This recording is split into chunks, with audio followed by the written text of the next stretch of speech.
কোনোবাই উপেন্দ্ৰনাথ বৰ্মাৰ পবিত্ৰ জন্মদিন এইগৰাকী মহান নেতাৰ আত্মাৰ সদ্গতিৰ অৰ্থে মই ঈশ্বৰৰ ওচৰত প্ৰাৰ্থনা জনাইছো আৰু তেখেতসকললৈ মই গভীৰ শ্ৰদ্ধাঞ্জলি জ্ঞাপন কৰিছো।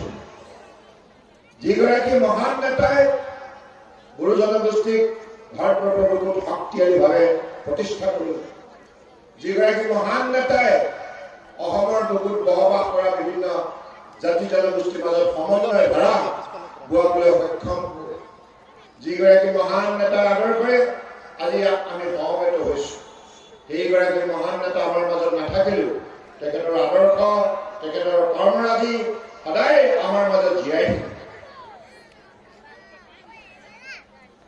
আজি এই সভাত মই আপোনালোকৰ ওচৰলৈ আহিছো আপোনালোকৰ আশীৰ্বাদ বিচাৰি। আমাৰ মৰমৰ প্ৰাৰ্থী জয়ন্ত বসুমতাৰীক আপোনালোকে সকলোৱে নিজৰ ভাতৃ নিজৰ পৰিয়ালৰ আপোন হিচাপে আপোনালোকে সহায় কৰক। কাৰণ এটি কথা আপোনালোকে উপলব্ধি নিশ্চিতভাৱে কৰিছে যে আমাৰ প্ৰমোদ বড়োৰ এতিয়া হাত শক্তিশালী কৰিবলৈ আপোনালোকে সকলোৱে মিলে।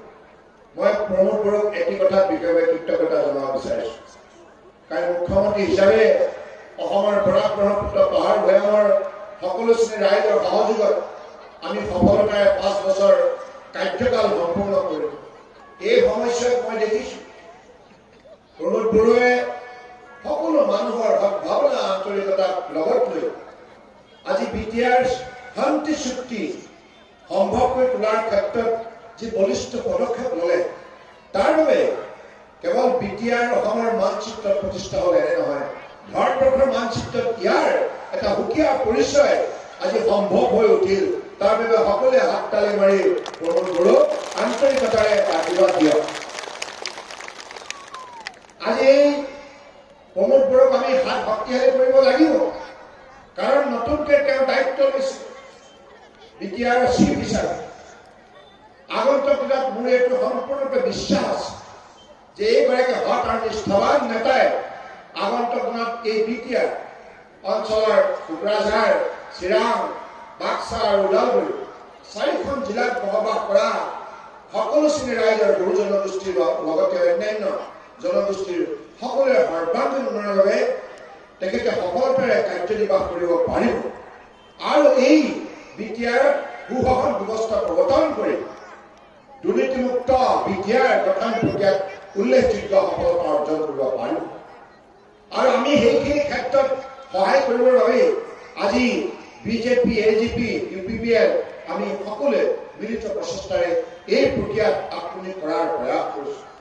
সেইবাবে বৰ্তমান দিছপুৰত পুনৰ বিজেপি নেতৃত্বাধীন চৰকাৰখন গঠন প্ৰক্ৰিয়াত যেন UPPL এটা উল্লেখযোগ্য ভূমিকা পালন কৰিব পাৰে, তাৰ বাবে UPPLৰ বিধায়কসকলক আপোনালোকে নিশ্চিতভাৱে তেখেতসকলৰ প্ৰাৰ্থীসকলক আপোনালোকে বিপুল ভোটত জয়যুক্ত কৰাই দিছপুৰলৈ প্ৰেৰণ কৰিব লাগিব, যাতে আগন্তুক দিনত এই চিডলি সমষ্টিত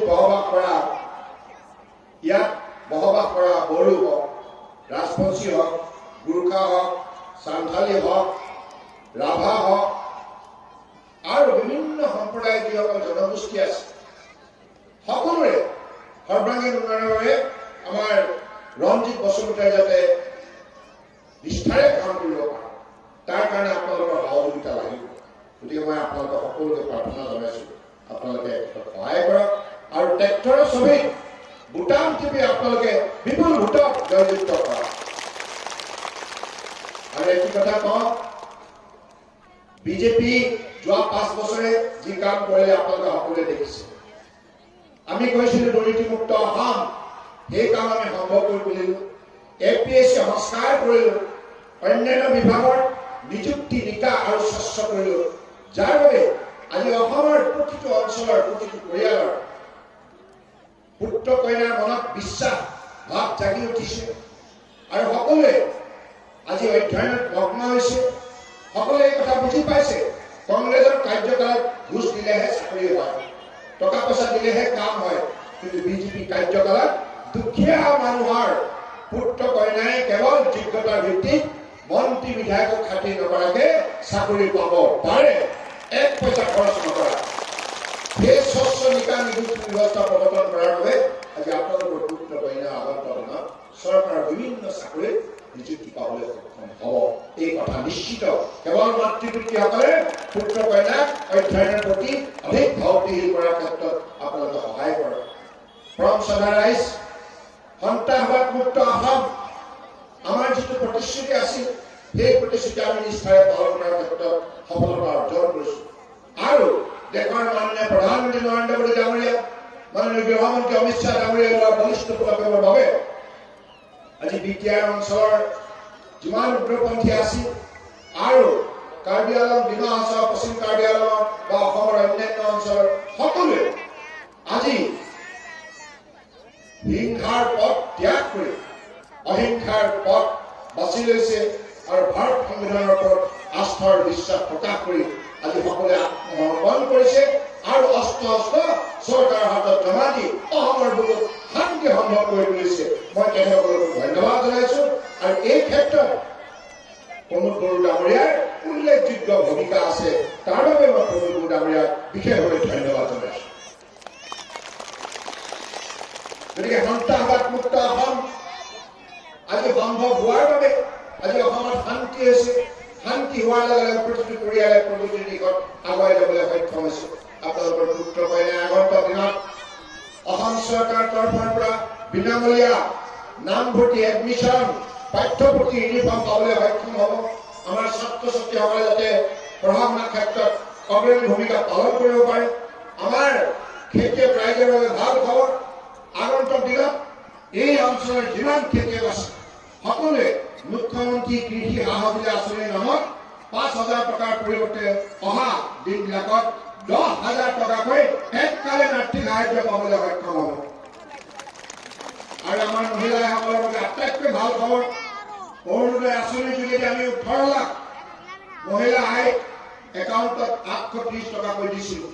এতিয়া আমি থিৰাং কৰিছোঁ আপোনালোকৰ এই চিন্তিত সমষ্টিটো সকলো মহিলাই আগন্তুক দিনত 830 টকাৰ পৰিৱৰ্তে অৰুণোদয় আঁচনিৰ নামত 3,000 টকাকৈ মাহেকত আৰ্থিক সহযোগিতা চৰকাৰৰ পৰা লাভ কৰিব। যুৱক যুৱতীসকলৰ বাবে ভাল খবৰ, আমাৰ চৰকাৰ আগন্তুক দিনত আমি সংকল্প গ্ৰহণ কৰিছোঁ যে 5 বছৰৰ ভিতৰত অসমৰ 10 লাখ নিবনুৱা যুৱক যুৱতীক আমি কৰ্মসংস্থাপন দিম। এই চিন্তিত সমষ্টিটো যিমান নিবনুৱা যুৱক যুৱতী আছে, বিটিআৰ অঞ্চলত যিমান নিবনুৱা যুৱক যুৱতী আছে, এই আঁচনিৰ অধীনত তেখেতলোক মৰ্যাদা সহকাৰে সংস্থাপিত হ'ব, সন্মান সহকাৰে উপাৰ্জন কৰিবলৈ সক্ষম হ'ব। গতিকে পৰমসদা ৰাইজ, ভাৰতীয় জনতা পাৰ্টীৰ নেতৃত্বত মিত্ৰজোঁট চৰকাৰ পুনৰ দিছপুৰত গঠন হ'ব। আপোনালোকে জানে যোৱা 27 তাৰিখে প্ৰথম পৰ্যায়ৰ নিৰ্বাচন হ'ল। প্ৰথম পৰ্যায়ৰ নিৰ্বাচনত আমি সকলোকেইখন আসনত আমাৰ মিত্ৰজোঁট প্ৰাৰ্থী জয়যুক্ত হ'ব। গতিকে দ্বিতীয় পৰ্যায় অহাকালিলৈ হ'ব, ইয়াতো আমি অধিক সংখ্যক আসন পাম। আৰু তৃতীয় পৰ্যায় হ'ব, তাতো আমি অধিক সংখ্যক আসন পাম।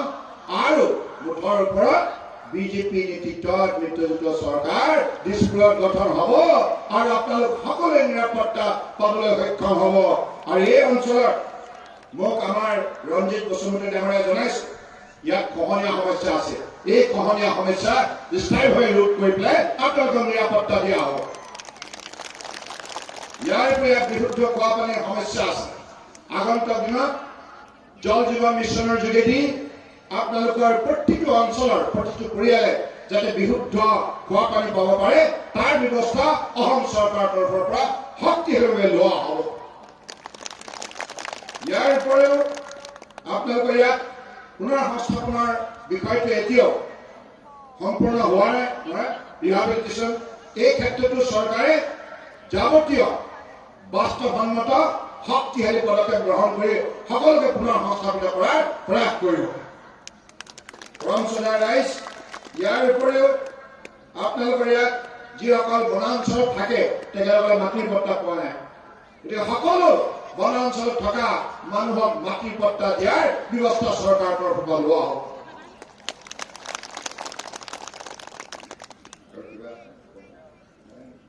গতিকে পৰমসদা ৰাইজ, এই চৰকাৰ আপোনালোকৰ চৰকাৰ।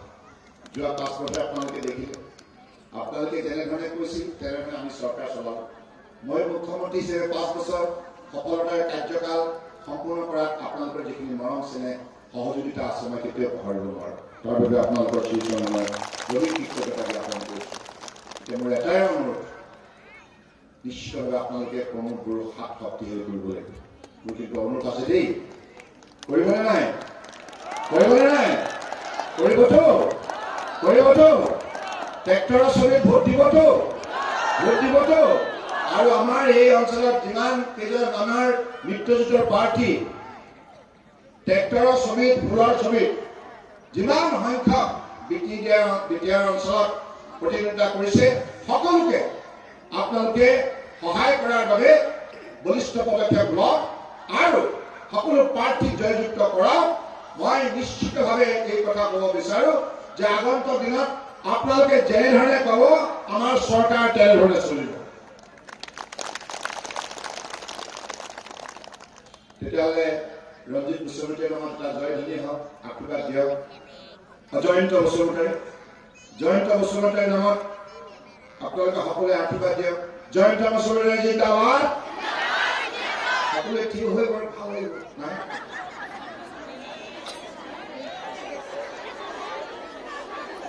জয়ন্ত বসুমতাৰী জিন্দাবাদ। জয়ন্ত বসুমতাৰী জিন্দাবাদ।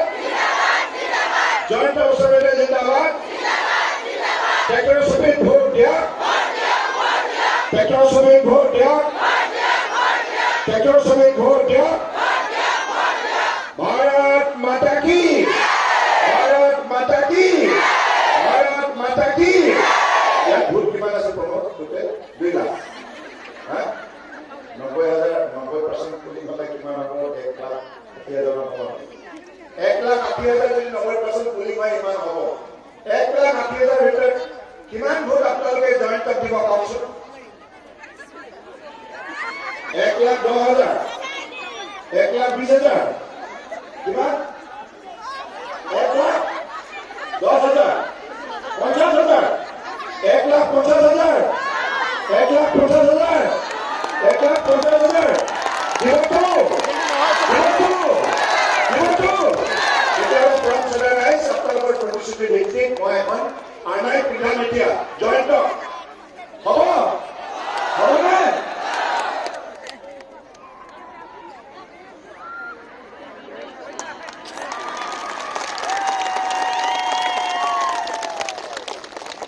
भारत माता की, भारत माता की।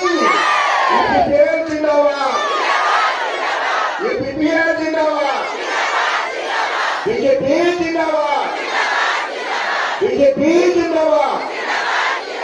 धन्यवाद।